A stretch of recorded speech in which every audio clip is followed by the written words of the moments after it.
ഞങ്ങൾ രണ്ടുപേരും കൂടെ ഇത് പാടത്തോടെ എങ്ങോട്ടാന്നല്ലേ കടലൂർ താമസിക്കാൻ തുടങ്ങിയിട്ട് ഇതുവരെ ഞാൻ അവിടുത്തെ ഏകാദശി കണ്ടിട്ടില്ല. എന്നാൽ കല്യാണമൊക്കെ കഴിഞ്ഞാൽ ഇച്ചാനും കൂട്ടിയിട്ട് ഏകാദശി ഞാൻ പോകുന്ന വഴി പാടത്ത് വേല നടക്കാൻ കേട്ടോ. കാളിയും മൂക്കാഞ്ചാത്തനും തെയ്യും ഒക്കെ ആയിട്ട് ഒരു അടിപൊളി വൈബായിരുന്നു.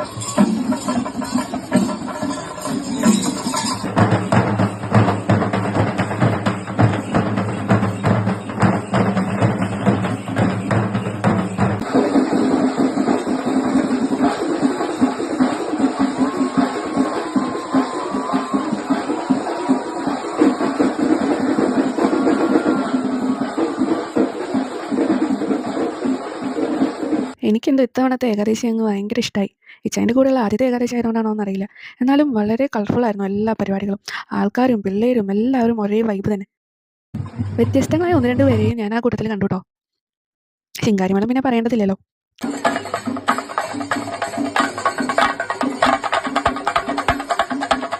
അങ്ങനെ ഇക്കൊല്ലത്ത് നമ്മുടെ കടവല്ലൂർ ഏകാദശി നല്ല ഗ്രാൻഡായിട്ട് കഴിഞ്ഞിരിക്കുകയാണ്.